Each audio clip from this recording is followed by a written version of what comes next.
رسول الله وآله وصحبه واللعنة الدائمة على أعدائهم وأعداء الله من يوم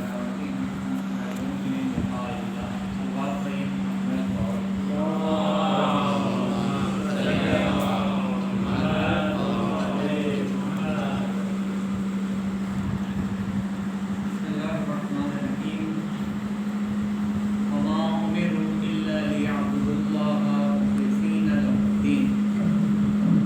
صلوات طيب محمد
یہ وہ عظیم ایام ہیں کہ جن کی عظمت ایام ہی ہوتے ہیں. ذہن میں رکھیے کہ شب و روز کے اندر کوئی عظمت نہیں ہوتی. ان شب و روز کی عظمت کسی وجہ سے قرار پا جاتی ہے. یہ عام ایام، عام شب و روز ایام اللہ کا درجہ رکھنا شروع کر دیتے ہیں. ان کا احیا کرنا، ان کا برپا کرنا ایک فریضہ بن جاتا ہے. ایام عاشوراء، ایام محرم و صفر بہت عظیم ایام ہیں. یہ روز عاشور اس کی تمام ترین عظمت کا راز وہ اقدام حضرت ابا عبداللہ سید الشہداء اللہم صلی علی محمد وآل محمد جو اقدام کیا امام حسین اور یاران امام حسین اور اصحاب امام حسین اور اہل بیت امام حسین نے، وہ باعث بنا اس عاشور کی اتنی عظمت اور عظمت والا دن قرار پایا، بہت اہمیت والا دن قرار پایا. اور جس طرح کہ ایام منانا بہت اہم ہے اور اس کی اہمیت کا راز وہ کارنامہ جو حضرت ابا عبداللہ علیہ السلام نے انجام دیا ہے، اسی طرح عزاداری اور محافل صوب و عزاداری کا انجام دینا بھی ایک فریضہ ہے. اور اس کی 12 روایات کے اندر تاکید در تاکید آئی ہے. اتنی تاکید سوگواری حضرت سید الشہداء کے اوپر اور اسی طرح زیارت حضرت سید الشہداء علیہ السلام کے اوپر بارہا تاکید کی گئی. اس کی وجہ وہی قیام سید الشہداء علیہ السلام، وہی فلسفہ قیام سید الشہداء علیہ السلام ہے، وہی مقصد سید الشہداء جس کی وجہ سے اتنی اہمیت قرار پائی ان کا سوگ منانا، یاد منانا. اگر روایات میں ہم جا کے دیکھیں تو نہ صرف بعد امام حسین علیہ السلام بلکہ افضل امام بزرگوار امام حسین علیہ السلام یعنی دور رسول اللہ صلی اللہ علیہ وسلم کہ ابھی امام یا کم سن ہیں یا ابھی متولد نہیں ہوئے یا ابھی کم سن ہیں، ابھی واقعہ کربلا نہیں ہوا ہے، اس وقت بھی اس معرکے کی اہمیت رسول خدا نے بتائی، امام حسین کی طرف مسلمانوں کو اور عالم بشریت کو متوجہ کیا۔ کبھی اس طرح متوجہ کر رہے ہیں کہ حسین منی وانا من الحسین، کبھی یہ کہہ رہے ہیں کہ ان الحسین مصباح الہدی وسکینۃ النجات، کبھی کہہ رہے ہیں انا لقتل الحسین حرارۃ فی قلوب المؤمنین۔ کہیں و کہیں ہم روایات رسول خدا سے ہم سنتے ہیں حضرت امام حسین علیہ السلام کے بارے میں۔ اسی طرح مصائب حضرت عبداللہ علیہ السلام کے بارے میں بھی سوچا کہ رسول خدا کی روایات میں رسول خدا نے گریہ کیا، کبھی شہادت نہیں ہوئی تھی لیکن معلوم تھا، وہ علم لدنی سے، وہ علم نبوت سے معلوم تھا رسول خدا۔ اور اسی طرح اہل بیت قبل شہادت کیوں گریہ کر رہے ہیں؟ قبل شہادت جناب سیدہ سلام اللہ علیہا کیوں گریہ کر رہی ہیں؟ امیر المومنین گریہ کر رہے ہیں۔ جتنی مظلومیت امام حسین علیہ السلام کی ہے، شاید اگر ہم یہ نہ کہیں کہ زیادہ، لیکن اس سے کم مظلومیت نہیں ہے امیر المومنین علیہ السلام۔ امیر المومنین کی مظلومیت بہت سخت ہے۔ مسائل میں ویسے عرض کرتے تھے ویسے بیان کرتا ہوں کہ ایک دفعہ ایک ہے نا کہ ایک دفعہ دو آدمی بیٹھ کے رو رہے تھے، پوچھا امام نے کیوں رو رہے ہو؟ کسی نے کہا مثلا سلام میرا علم ہو گیا ہے، کسی کا شاید بچہ مارا گیا تھا، شاید کسی کا کوئی مالی نقصان تھا، نہیں معلوم بات کہ تو یقین غالباً روایت میں ذہن میں نہیں ہے، لیکن بات جب اس طرح ہے کہ رو رہے تھے تو امام نے فرمایا مردوں کی غم نہیں ہوا کرتے۔ پوچھا مولا مردوں کی کیا غم ہوا کرتے ہیں؟ تو امام نے اپنے وہ مسائل بتائے۔ میں ابھی عرض نہیں کروں گا، وقت بھی نہیں ہے، بہت سخت مسائل ہیں، اتنی آسانی سے نہیں بیان ہوں گے۔ امیر المومنین نے بتایا کہ مردوں کی کیا غم ہوا۔ کم ہم نہیں، اہل بیت کے پورے بعد رسول خدا، خود رسول خدا کے اوپر جو مسائل لائے گئے کم نہیں تھے، مصیبتیں آئیں، اور رسول خدا کے لیے زیادہ یوں کہیں کہ مسائل رسول خدا کے لیے زیادہ تھے، کیونکہ رسول خدا ان مسائل کو اپنے وقت سے پہلے بھی دیکھ رہے تھے۔ معلوم ہو کہ کس طرح شہید کر دیا جائیں گے، میرے بعد امیر المومنین کے ساتھ کیا ہوگا، اور بعد تمام اہل بیت کے ساتھ کیا ہوگا، یہ خود ایک مصیبت ہے۔ اور خود رسول خدا پہ جو مصیبتیں تھیں اور جو دیکھ رہے تھے سختیاں بہت سخت تھیں، بعد اہل بیت امام عسکری علیہ السلام تک جو مصیبتیں اٹھائی گئیں کم نہیں تھیں، لیکن اہل بیت علیہ السلام نے بھی بعد امام حسین علیہ السلام کے بعد آئے اور امام سے پہلے بھی سب نے سب کے سب یہ فرماتے تھے کہ ہاں ہم یعنی گریہ ہم پہ بھی کرو، لیکن تاکید کرتے تھے حسین ابن علی پہ کرو، اس مظلوم پہ، اس غریب پہ کرو۔ اپنے اوپر گریہ کا بھی کہا، ٹھیک ہے، تاکید کی کہ حسین ابن علی زیارت کرنی ہے۔ زیارت تمام امام کی روایتوں میں تمام ائمہ علیہ السلام کی زیارت افضل ہے، وہ بھی فلسفہ ہے، اسی بے وجہ نہیں ہے، فلسفہ ہے اس کا بھی۔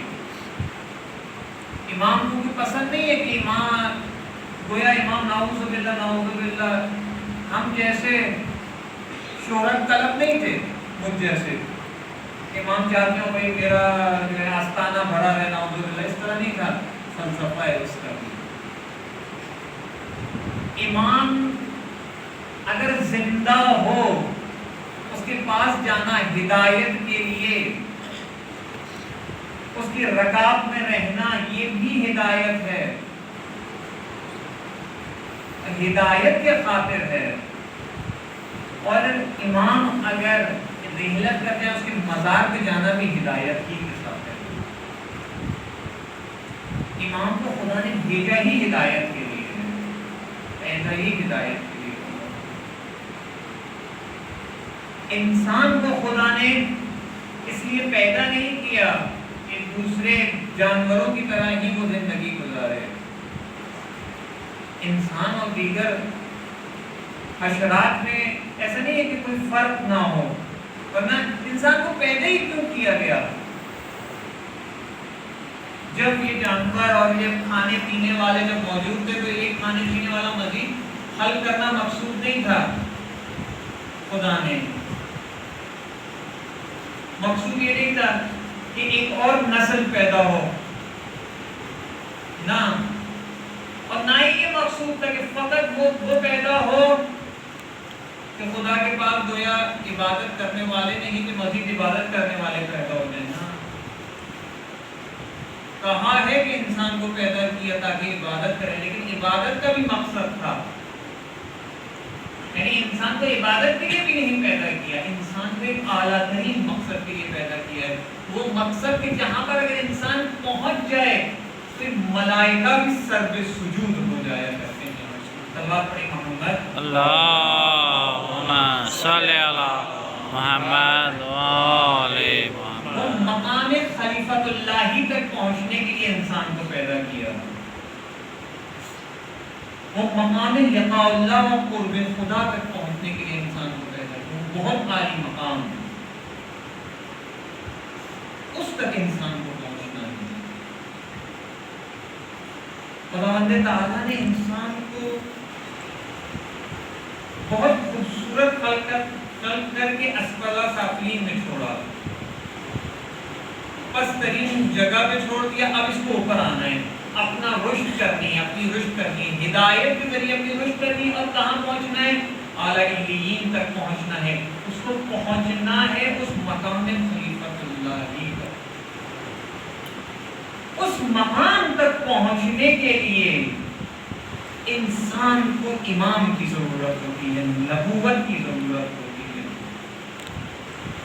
امام وہ ہوتا ہے کہ جس نے وہ مقام طے کر لیا ہو اور اس راستے میں جو راہ خدا ہے اس میں سب سے آگے نکل گیا ہو، اور پھر وہ آگے جا کر دوسروں کو اب ہدایت کر رہا ہو، وہ امام ہوتا ہے۔ خداوند نے امام خلق کیا تاکہ ہدایت کر سکے انسانیت کی، بشریت کی۔ اس ہدایت کی جو خداوند تعالیٰ نے نبوت و رسالت و امامت کو رکھا،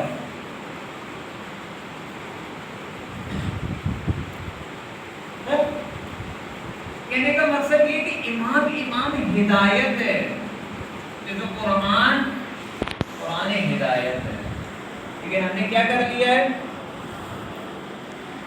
ہم نے کیا کیا ہے؟ قرآن کو کتاب ہدایت نہیں کیا ہے، قرآن کتاب ثواب کے طور پر ہم نے لیا۔ تو خدا نے کیا کہا؟ قرآن کتاب ہدایت۔ اس لیے اسی طرح اہل بیت کو بھی خداوند تعالیٰ نے اس لیے پیدا نہیں کیا کہ ہم ان کی زیارت کر کے ثواب حاصل کریں، تقدس حاصل کریں، نہ، ان کو ہدایت کے لیے بھیجا ہے۔ تقدس رکھا ہے ان کا، لیکن تقدس بھی اس لیے رکھا ہے تاکہ ہم ہدایت حاصل کر سکیں۔ جس طرح قرآن ہدایت ہے، ائمہ اہل بیت بھی ہدایت ہے، امامت بھی ہدایت کے لیے رکھی ہے۔ اور امام نے، ائمہ علیہ السلام نے ہم روایات میں دیکھیں بہت اہمیت دی ہے حضرت امام حسین علیہ السلام کو۔ بعض روایات میں بھی ہے، اس میں ذکر ہے کہ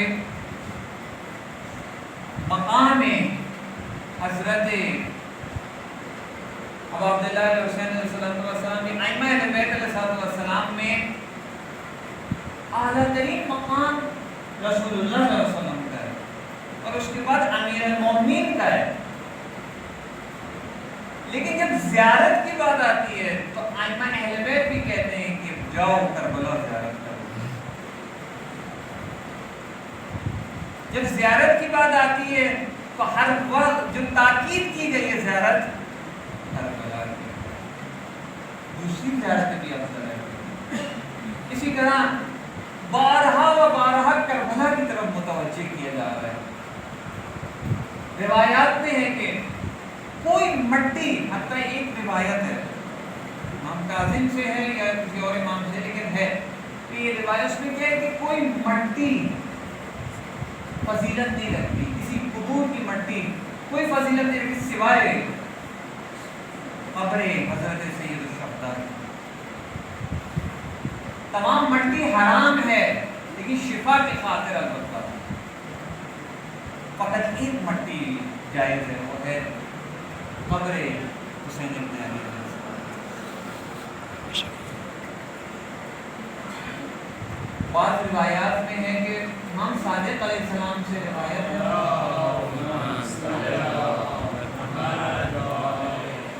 غالباً امام صادق سے ہی ہے کہ امام سجدہ نہیں کرتے تھے مگر خاک شفا کا، بہت فضیلت ہے۔ اسی طرح روایات میں اگر یہ خاک شفا، تسبیح خاک شفا اگر آپ کے ہاتھ میں ہے، جیب میں، آپ تسبیح نہیں پڑھ رہے ہو لیکن آپ عند اللہ ان میں سے قرار پاؤ گے جو تسبیح میں ہیں۔ کیوں یہ سب کرو؟ کیونکہ متوجہ رہو کربلا کی طرف، خاک شفا رکھو تاکہ یاد رہے کربلا۔ کیا کرو؟ تسبیح پڑھو تاکہ یاد رہے۔ محفل مصائب سید الشہداء علیہ السلام برپا کرو تاکہ کربلا یاد رہے۔ امام باقر علیہ السلام سے روایت ہے کہ وصیت کی امام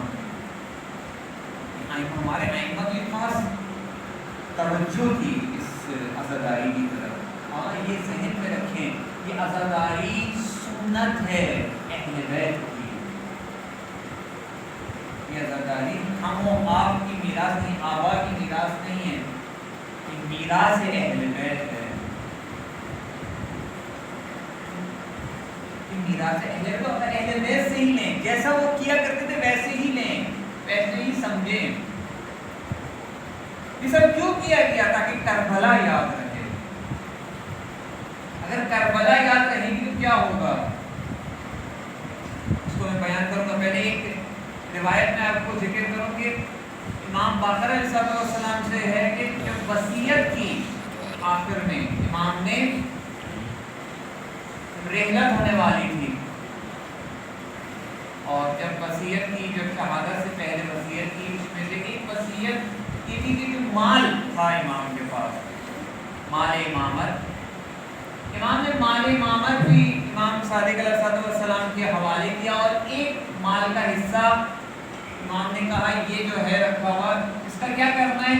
اس کا حج میں، یوم عرفہ میں، یعنی حج میں، حج کے دوران کیا کرنا ہے؟ وہ عزاداری کا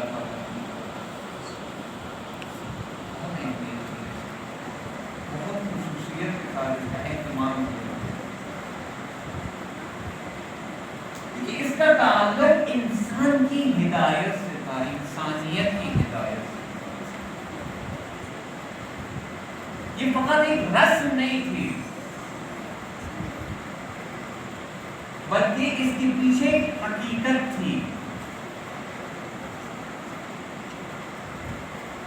ہم نے اس کو فقط ایک رسم کے طور پہ لیا، ہم نے فقط ایک رسم کے طور پہ بجا لاتے ہیں، اور اس رسم کو ایک رسم کے طور پہ، ایک فارمیلٹی کے طور پہ ہم بجا لاتے ہیں، وہ محفلیں سجاتے ہیں، اس محفلوں کے اندر ذکر ہوتا ہے، اور پھر اس کے بعد ہم بھی اپنے گھر میں چلے جاتے ہیں، پڑھنے والا بھی اپنے گھر میں چلے جاتا ہے۔ رسم ایسی ہی ہوتی ہے، رسم چاہے وہ علاقائی ہو چاہے وہ دینی، اس سے البتہ دین میں کوئی رسم نہیں ہے، دین کے احکام ہیں، رسم ہم نہیں کہہ سکتے۔ رسم اسی طرح ہی ہوتی ہے، جو چیز رسم بن جائے وہ اس کا مقصود، اس کا ہدف ہو جاتا ہے، کوئی فارمیلٹی کے طور پہ پھر انجام دی جاتی ہے، اس میں حقیقت اور روح نہیں رہتی۔ لیکن یہی فریضہ اس کو اپنے روح کے ساتھ بیان کی انجام دیا جائے تو یہ بہت بامعنی ہوگا۔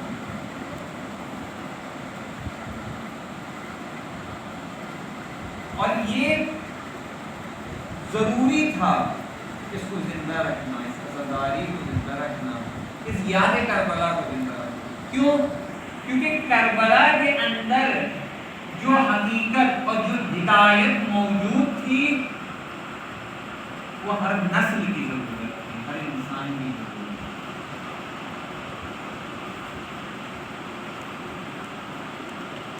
خوب ضرورت ہے اس چیز کی کہ ہم اس کی حقیقت کو سمجھیں، اس کے مقصد کو بھی سمجھیں کہ آخر یہ کیوں اتنا اہتمام کیا جا رہا ہے۔ عزیزان، آخر کیوں اتنا اہتمام کربلا کی خاطر اور حضرت مولا حسین ابن علی علیہ السلام کے خاطر اتنا اہتمام کیوں؟ کیونکہ کربلا قبلہ شعور ہے، ذہن میں رکھیں، اور کربلا قبلہ شعور ہے۔ استاد محترم فرماتے ہیں کہ کربلا قبلہ شعور ہے۔ قبلہ شعور کیا مطلب؟ قبلہ یعنی جس کی طرف رخ کیا جائے، یہ ہے نا قبلہ جس کی طرح، یہ قبلہ وہ ہے جس کی طرح ہم نماز پڑھتے ہیں، لیکن وہ کون سا قبلہ ہے؟ پتھر کا قبلہ، پتھر کا بنا ہوا قبلہ نہ، پتھر کا وہ بنا ہوا قبلہ سمبولک ہے، سمبل ہے، یعنی اس کے پیچھے ایک حقیقت ہے۔ یہ حج کے اندر بعض لوگ یہ سمجھتے ہیں کہ یہ فقط ایک پتھر ہیں، نہ پتھر نہیں ہے، یہ سمبل ہے، یہ شعار خدا ہیں، ان کے پیچھے حقیقت ہے، اسے سمجھنا تمہیں ضروری ہے۔ یہ تمہیں رکھا گیا کہ تم قبلہ کی طرف نماز پڑھو، کیونکہ یہ شعار ہے، نشانی ہے توحید کی، توحید کی نشانی ہے۔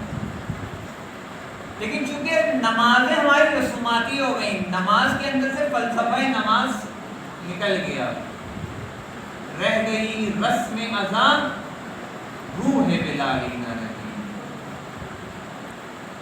رسم اذان رہ گئی فقط ایک فارمیلٹی کے طور پر، روح بلالی نہیں رہی، اس کے اندر بلالی روح کی ضرورت تھی، نماز کے اندر وہ توحیدی روح کی ضرورت تھی، وہ ختم ہو گئی۔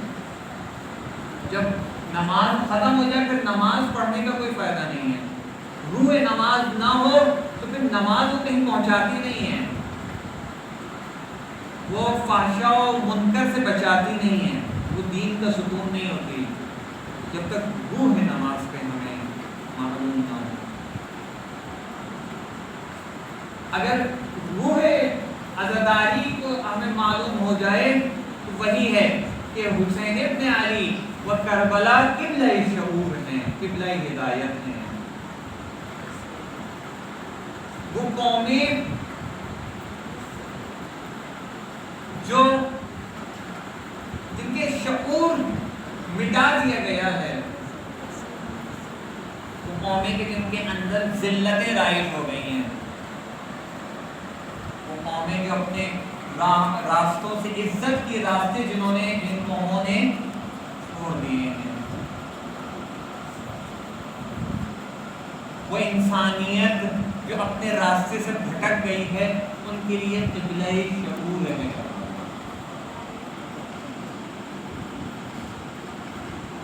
کربلا کو ہمیں سمجھنا پڑے گا، کربلا قبلہ شعور ہے۔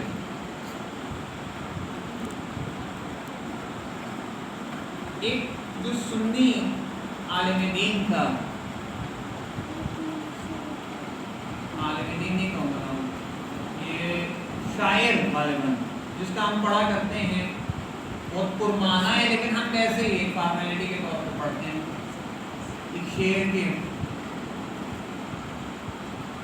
اسلام زندہ ہوتا ہے ہر کربلا کے، پہلا دوسرا مجھے یاد نہیں، قتل حسین اصل میں مرگ یزید ہے، اسلام زندہ ہوتا ہے کربلا کے بعد۔ اسی طرح ہی اسلام زندہ ہوتا ہے کربلا کے۔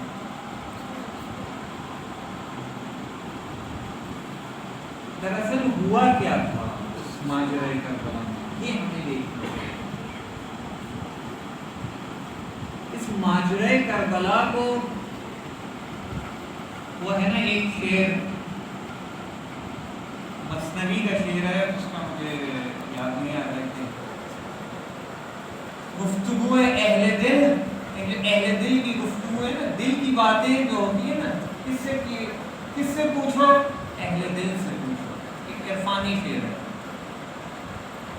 یہ معرفت کی باتیں ہر ایک سے نہ پوچھا کرو، ہر ایک سے نہ پوچھو، ہر بات ہم ہر ایک سے پوچھنے چلے جاتے ہیں تو ظاہر ہے ہر کوئی اپنے مطابق ہی اس کا تجزیہ کرتا ہے اور جواب دیتا ہے۔ ہم بھی جیسا وہ جواب دیتا ہے ویسے سمجھ لیں، شاید یہ انصاف نہیں ہوگا۔ تو ہر ایک روایت میں بھی اہل سے پوچھا جائے، تو بات علم اگر حاصل کرنا ہے تو اس کے اہل سے حاصل کرنا۔ ہر علم نااہل سے تم کوئی چیز نہ لو، گمراہ ہو جاؤ گے، مشکل میں پڑ جاؤ گے۔ اس طرح دنیاوی اتنی شعور دنیاوی امور میں ہے ہمارا، جب ہم دنیاوی امور میں جاتے ہیں تو یہ دیکھتے ہیں کہ ہاں بھئی یہ ہے، قابل ہے کہ کچھ کر سکتا ہے۔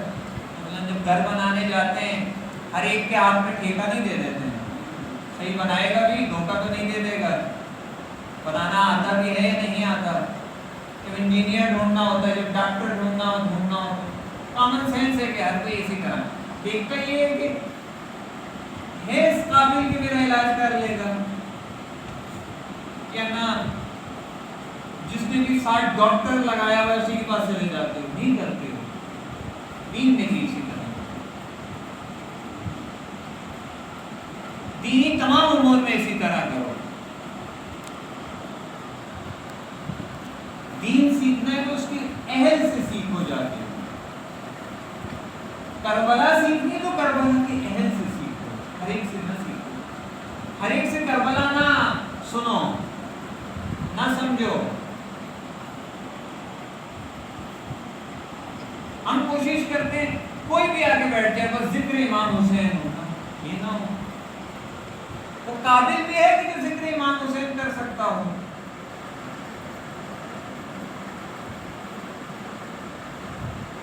کربلا کو سب سے بہترین کیا ہے؟ کربلا کو کس سے سنو؟ کربلا کو خود کربلا والوں سے سنو، یہ اس دور میں اس سے سنو جو کربلا شناس ہے۔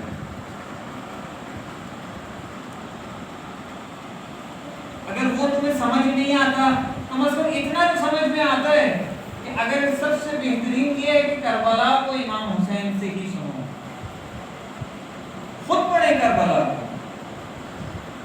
کیوں ہم انتظار میں ہوتے ہیں کہ مجھ جیسا نادان آگے کوئی بات کرے گا اور میں بغیر اس کے کہ اس کی تصدیق کروں گا جا کے سن لوں گا اسی کو ہی اپنا سب کچھ سارا دین اسی سے میں دے دوں گا. اس طرح نہ ہو. تم پڑھیں گی، تم پڑھیں کربلا، ذاکروں سے کربلا نہ دیں، ہر بیٹھنے والے خطیبوں سے کربلا نہ دیں، ہر کرائے کے خطیبوں اور ذاکروں سے خصوصاً کربلا نہ دیں. کربلا تو کربلا والوں سے دیں. خود سید الشہداء سے دیں. دیکھیں جا بجا موقع با موقع کس طرح کربلا کو بیان کر رہے ہیں. عاشورہ کی تشریح خود امام حسین کر رہے ہیں. ہم نے کبھی پڑھا ہی نہیں. ہم نے عقیدت میں آ کر شاید عقیدت میں آ کر یہ شاید وقت ہی نہیں ملا کہ ہم خود امام حسین کو سنیں، کیونکہ دوسروں کو ہم سننے کا ہم نے زیادہ ٹائم رکھا ہوا تھا. فلاں ذاکر صاحب آئیں گے، پھر فلاں خطیب صاحب آئیں گے، پھر ان کو بھی سننا ہے. خود امام حسین کو سننا نہیں تھا، کسی لیے وقت نہیں تھا کہ امام حسین کو سنیں، امام حسین کو پڑھیں. خود کربلا کو امام حسین سے سنیں.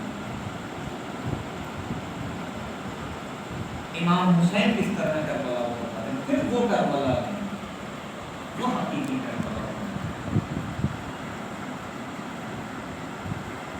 کربلا ایک مکتب کا نام تھا، ایک مکتب کے زندہ کرنے کا نام ہے.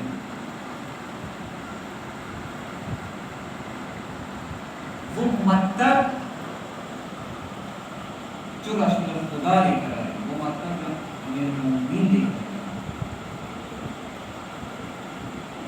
بہت سے لوگ بھی امام حسین علیہ السلام کے ساتھ نہیں آئے. عزیزاں دیکھیں، اگر آپ یہ دیکھنا شروع کرتے ہیں نا کون کون نہیں آیا امام کے ساتھ، بہت سے لوگ نہیں آئے. بنی ہاشم بھی نہیں آئے. بہت کم بنی ہاشم آئے، بہت کم. سب بہت زیادہ تھے، کم نہیں سوچ سکتے. بنی ہاشم بھی نہیں آئے. جو شیعہ ہونے کا دعویٰ رکھتے تھے، جنہوں نے بعد میں قیام کیا امام حسین کے نام پر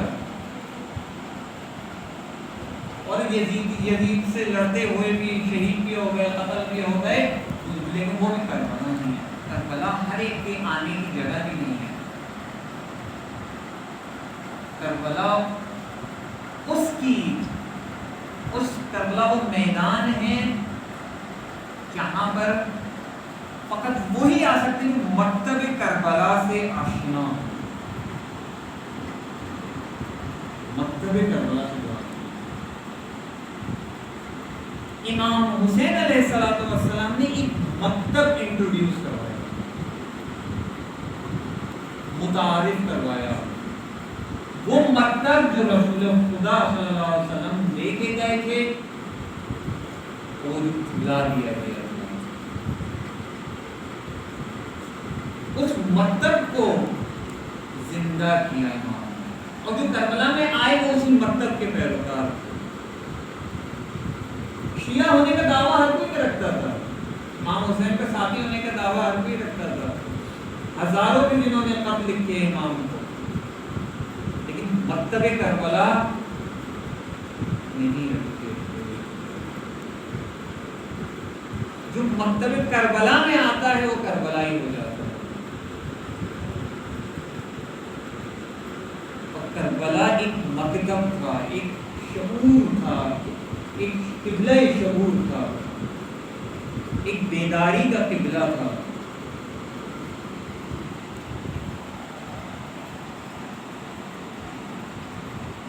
اور اسی مکتب کو قائم رکھا اور اس کو برقرار رکھا عزاداری نے. عزاداری کا مقصد وہی کربلا کا مقصد ہے، وہی حماسہ کربلا ہے، وہی رسم کربلا.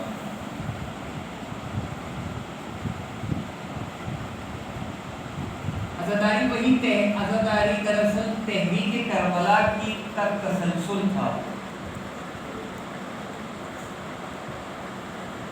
وہ جو امام حسین علیہ السلام نے کربلا نے بچایا اور جو جس مقصد کے لیے شہادتیں دی اسی خاطر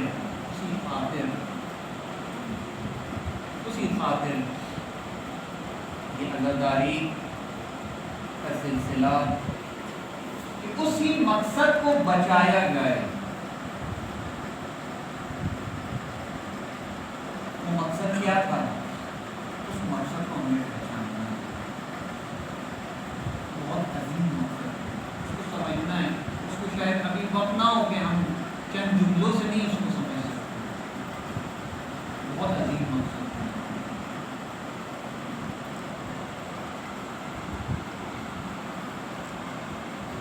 یہ تو ہم کہنا آسان ہے کہ امام نے دین بچا لیا. کہنا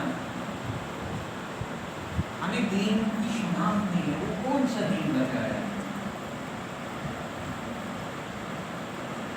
یہ کہتے ہیں نا دین بچایا امام نے. درست ہے کہتے ہیں امام نے دین بچانے کے لیے. کون سے دین بچانے کے لیے؟ وہی دین بچایا کہ جس دین کی بنیاد پر امام حسین نے قیام کیا, جس دین کے کہنے پہ قیام کیا.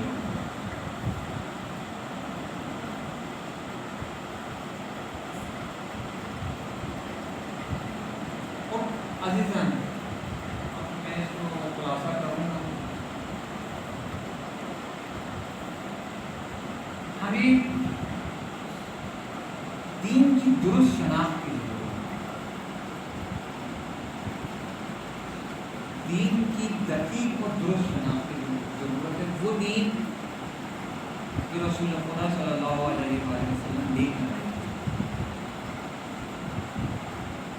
آیت جو میں نے شروع میں ذکر کی وما امروا الا لیعبدوا اللہ مخلصین لہ الدین, کہ امر کیا تھا تمہیں کہ خدا کی عبادت کرو. خدا کی عبادت کرو. کیسے عبادت کرو؟ مخلصین لہ الدین. دین کے اندر یعنی دین کو خالص رکھتے ہوئے عبادت کرو. دین میں مخلص رہتے ہوئے, خود مخلص رہو, دین کو خالص رکھتے ہوئے عبادت ہو. اپنے دین کی خالص ہو.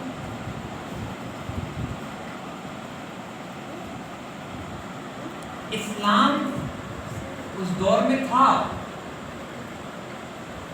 اسلام تھا, لیکن حقیقت اسلام, روح اسلام نہیں. اسلام کا نام تھا لیکن اپنی اصلی صورت میں نہیں تھا. اسلام اپنی حقیقی صورت میں اسلام نہیں تھا. اسلام بازیچہ بن چکا تھا.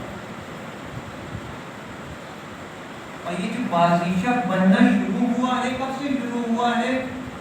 بعد رسول اللہ صلی اللہ علیہ وسلم سے. کہ کب شروع ہوا؟ جب امت نے ولایت سے قدم پیچھے ہٹایا. کیوں؟ کیونکہ ولایت وہ قلعہ تھا. ولایت وہ ولایت نہیں کہ جو ہمارے ذہن میں عقیدہ بنا ہوا ہے. ولایت یعنی محبت اہل بیت, یہ مراد نہیں ہے ولایت سے. محبت اہل بیت تو اس وقت بھی تھی, اس سے تو کبھی بھی کوئی پیچھے نہیں ہٹا. امت پیچھے نہیں ہٹی اس سے, سوائے چند محرز دشمنان کے جو پہلے بھی منافقت رکھتے تھے, بعد میں بھی منافقت جاری رکھی. ان کے علاوہ کوئی بھی محبت اہل بیت کسی کی دل سے ختم نہیں ہوئی, کوئی ختم نہیں کر سکتا. کون سی ولایت تھی جس سے پیچھے ہٹی؟ وہ ولایت یعنی نظام حکومت. وہ ولایت نظام تھا, یعنی نظام حکومت. ایک نظام فقط اللہ کا ہے, اور اللہ کا نظام کس طرح چلے گا؟ اس کے نمائندے کے ذریعے سے چلے گا. اور رسول خدا جو بتا کے گئے تھے کہ میرے بعد خدا نے جس کو مقرر کیا ہے, رسول خدا نے بھی نہیں کیا تھا, خدا نے مقرر کیا تھا, وہ بتا کے گئے. اور اس ولایت سے, اس حاکمیت سے, اس نظام ولایت سے اس امت نے پیچھے ہٹی. وہیں سے ہی انحراف شروع ہوا. وہیں سے ہی دین کی شکل بگڑنا شروع ہو گئی اور یہاں تک پہنچ گئی کہ اب نواسے نبی رسول اللہ کربلا میں تنہا جا رہے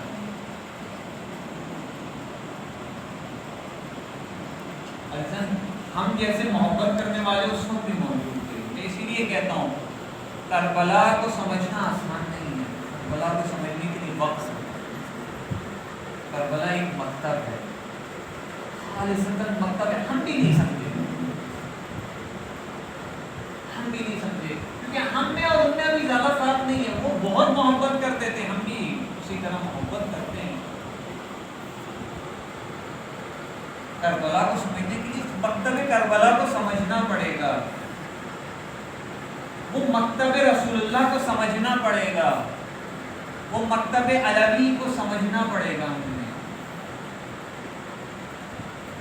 جبھی ایک کربلا شناس جب اس دور میں پیدا ہوا، وہ خمینی بت شکن، تو اس نے یہی کہا کہ اسلام گم ہو گیا ہے، تم کیوں آج یزیدیت کی ہاتھوں ذلیل ہو رہے ہو؟ آج فاسد حکمرانوں کے ہاتھوں، ظالم حکمرانوں کے ہاتھوں ذلیل ہو رہے ہو، کیوں تم شیعہ ہو، حکومت شیعوں کی ہے، لیکن نظام علوی اور نظام تشیع قائم نہیں ہے، نظام ولایت اور نظام اسلام قائم نہیں ہے تمہارے، تم کیوں ذلت کی زندگی گزار رہے ہو؟ کیونکہ تمہارے وہی امام حسین کی بات کی کہ اسلام تمہارے درمیان سے گم ہو گیا ہے، اور وہ گم ہو گیا تھا۔ کب سے گم ہوا تھا؟ جب سے ولایت سے پیچھے ہٹے، اس وقت سے گم ہو گیا تھا، اور حالت یہاں تک پہنچ گئی کہ امام کو تنہا جا رہے ہیں، غریب، لیکن تک وہ تنہا ہے،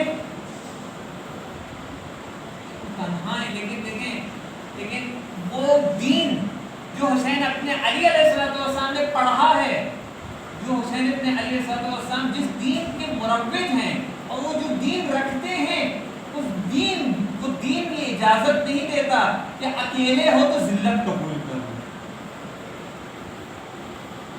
وہ دین یہ اجازت نہیں دیتا کہ فاسد حکمرانوں کے ساتھ سمجھوتا کر لو۔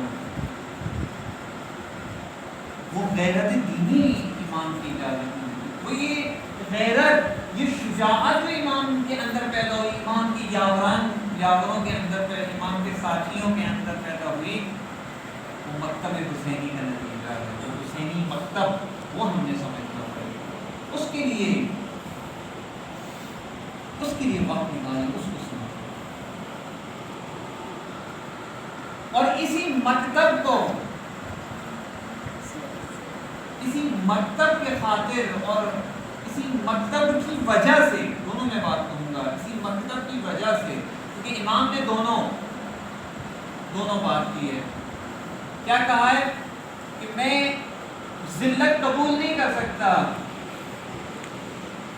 کیونکہ مجھے اجازت نہیں دیتی، میں جس گودوں میں پرورش پایا ہوں وہ اجازت نہیں دیتی،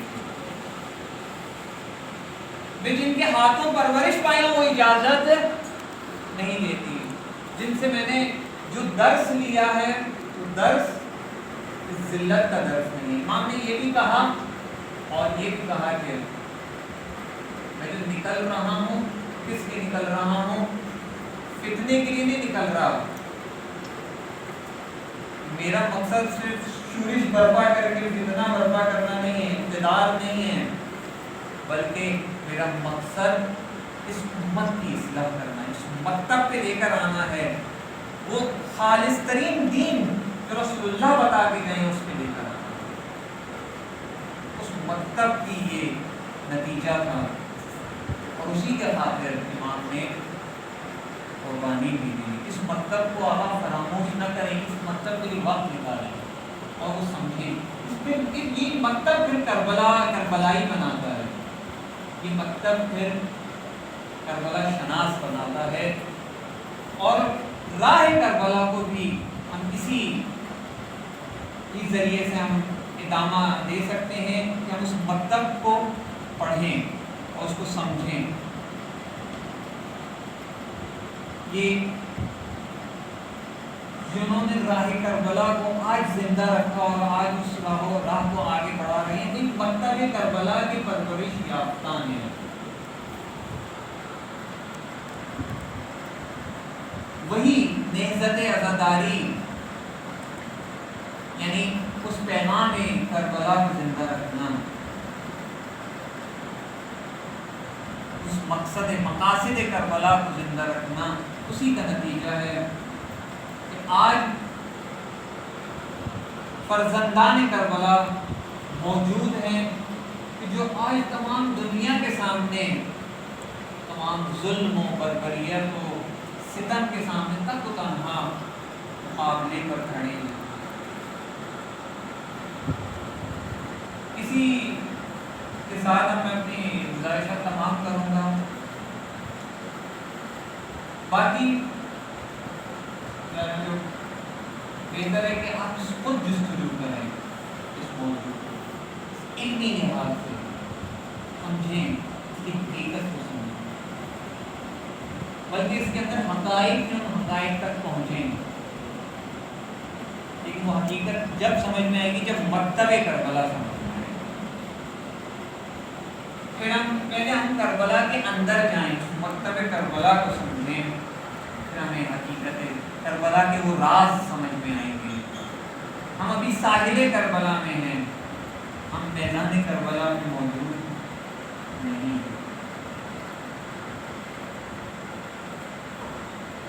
اور وہی پھر جو تربیت یافتہ تھے اہل بیت امام حسین کی تربیت یافتہ، اس طرح کوئی یاران کوئی یاوران اصحاب ائمہ امام حسین علیہ السلام کہ جنہوں نے شجاعانہ طور پر وہ جو اس مکتب کے تربیت یافتہ تھے، وہ مکتب حسینی کے جو تربیت یافتہ تھے، کہ جنہوں نے امام کے ساتھ اور امام کے خاطر اور امام کی رکاب میں اس عظیم مقصد کے لیے اپنی جانوں کا نذرانہ پیش کیا اور اپنا سب کچھ اس کی خاطر پیش کر دیا. اور چونکہ اس مکتب کے پرورش یافتہ تھے، اس مکتب کو دقیق پہچانتے تھے. مکتب میں بار بار کہہ رہا ہوں، اس کو بھی میں ایک دفعہ بتا دوں. مکتب یعنی دین، اس حسینی دین، اس حسینی مکتب یعنی مکتب یعنی آئیڈیالوجی، یعنی دستور عمل، ایک عملی دستور. کربلا ایک عملی دستور تھا. اس دین کربلا اور مکتب کربلا کے جو پرورش یافتہ تھے، جب وہ میدان میں آتے تو دیکھیں کس طرح میدان میں آتے. وہ ثواب کے لیے اب میدان میں نہیں آتے، وہ جب شب عاشور امام نے سب کو آخر میں کہا کہ آپ سب کو یعنی آخر میں یہی بات کہی کہ جو جانا چاہتا ہے چلا جائے، بلکہ کہا بھی کہ یہ لوگ میری جان کی طرف ہیں.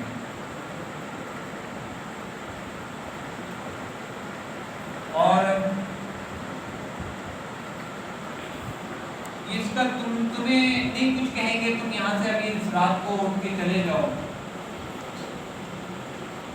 اور اہل بیت کو میرے بھی ساتھ لے جاؤ. شاید امام نے اس لیے فرمایا کہ ایسا نہیں ہو کہ لوگ کہیں گے ایسے امام کو چھوڑ کر آ گئے، اپنے ایک عذر بھی ساتھ رکھ لو ساتھ. لیکن اس کے باوجود کوئی بھی اٹھا نہیں. کیوں؟ کہ وہ مقصد دین خدا، وہ مقصد کربلا، وہ مقصد سید الشہداء سے آشنا۔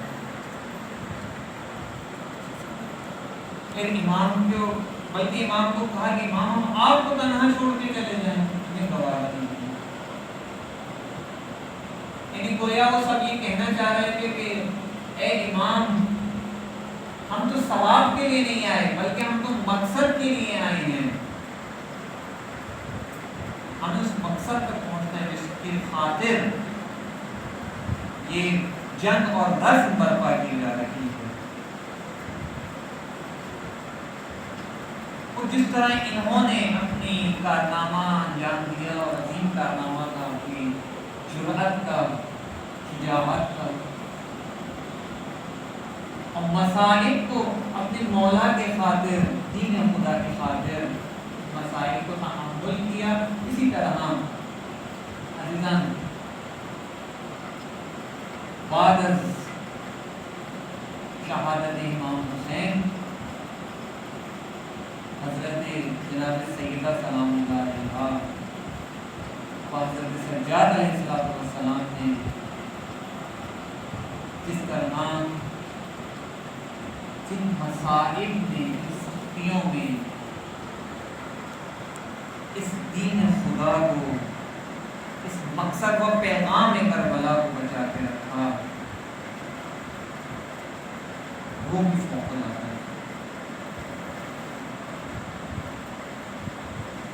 بہت ساری سختیاں کربلا سے زیادہ سخت تھیں بعد از کربلا۔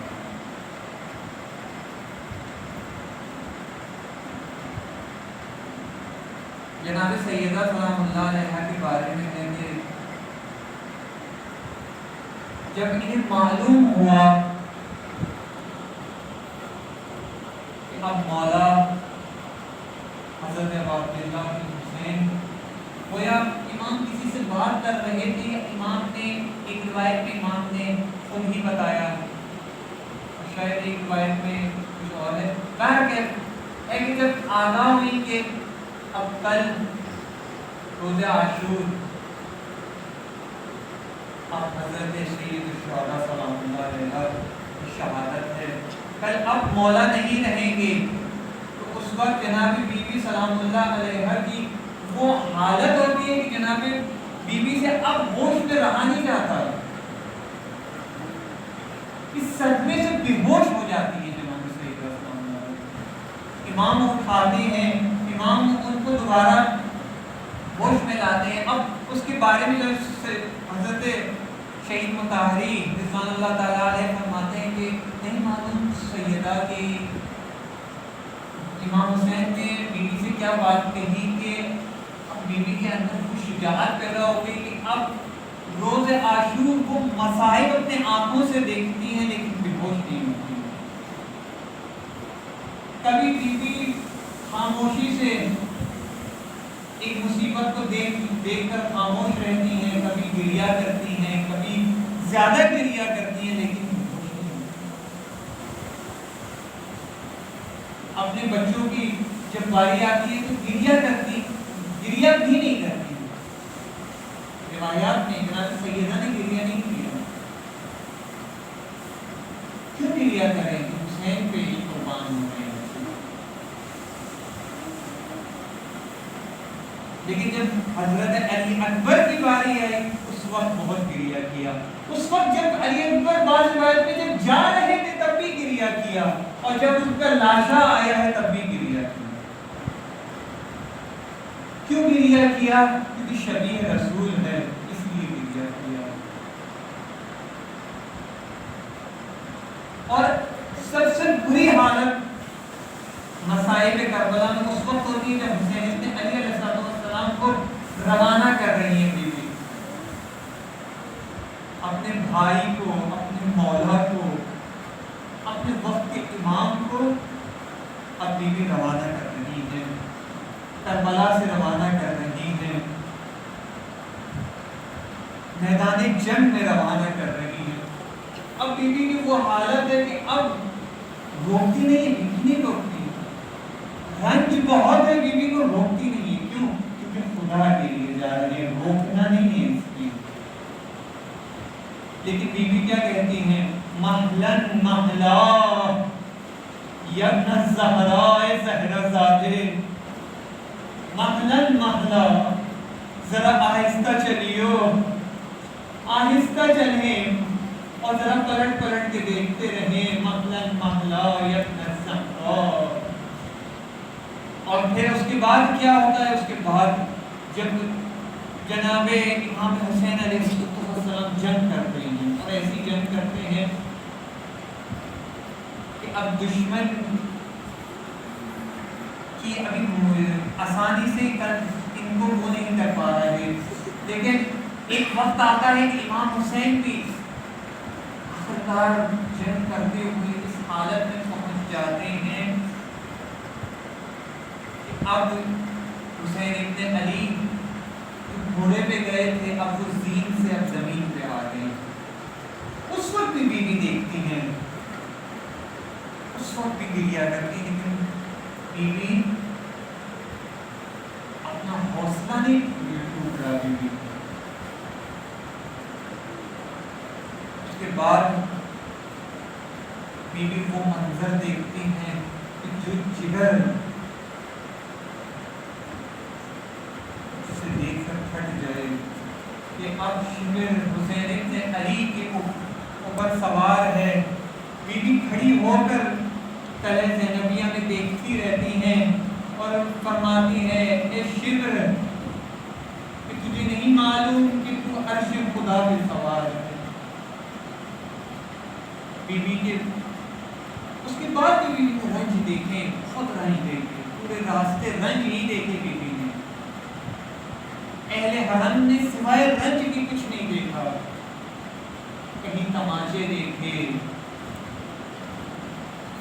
کہیں اور رنج دیکھا، کہیں نیزوں پہ اٹھے سر دیکھے، لیکن حوصلہ نہیں ہارا۔ اسی حالت میں بیوی نے خطبے دیے اور تمام یزیدیت کو ان خطبوں کے ذریعے سے یزیدیت کے تمام منصوبے کو ناکام کر دیا۔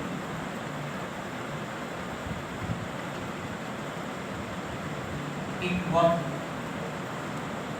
اب اس کاروان کو ایسا آتا ہے کہ اب اس کاروان کو استراحت کی یہ وقت دے دیا گیا، 2 دن غالباً استراحت کا وقت دے دیا گیا۔ اس کے بعد اب کاروان کو چلایا جاتا ہے۔ اب کاروان کو چلانا ہے، اونٹ پہ بٹھانے کے لیے سوائے سید الساجدین کے اب کوئی نہیں۔ سید الساجدین علیہ السلام اب بیوی کو، ہر بیوی کے لیے کندھا دیتے ہیں، ہاتھ یعنی کہ ان کو اوپر چڑھانے کے لیے سہارا دیتے ہیں کہ اب وہ اوپر، لیکن جس بیوی کو اب اوپر چڑھا رہے ہیں، پالان پہ چڑھا رہے ہیں، جناب سید السجاد کے رنگ بدلتا جا رہا ہے، یہاں تک کہ جب بیوی زینب سلام اللہ علیہا کی باری آتی ہے اور جب ان کے لیے کمر جھکاتے ہیں کہ ان کو اب پالان پہ چڑھیں، جناب سید الساجدین کی ابھی بہت بری حالت ہو جاتی ہے۔ بیوی فرماتی ہیں کہ اے سجاد، آخر کیا چیز یاد آ گئی؟ آخر کربلا یاد آ گئی؟ امام فرماتے ہیں کربلا یاد نہیں آئی۔ آخر کیا چیز آئی ہے کہ جس نے تجھے اتنا رنج میں ڈال دیا ہے؟ کہ پھر فرماتے ہیں کہ خوبی اماں، یہ جو ہمیں روکا گیا تھا نا، یہ ہم پر رحم کھا کے نہیں روکا گیا تھا، کہ ہمیں روکا گیا تھا کہ تاکہ بازار سجا دیا جائے، یہ تاکہ یہ ملعون بازار سجانا چاہتے تھے کہ قافلہ باغیوں کا قافلہ آ رہا ہے، اس خاطر ہمیں روکا گیا۔ اور سید الساجدین کی حالت بہت خراب ہے، کیونکہ اب وہ کوفے کے اندر جیسے بھی تھے لیکن محبت رکھتے تھے، غدار تھے لیکن محبت رکھتے تھے، تو پھر کچھ حیا رکھتے تھے۔ ابھی بے حیا ترین لوگوں کا مجمع ہے، اور سید الساجدین کی یہ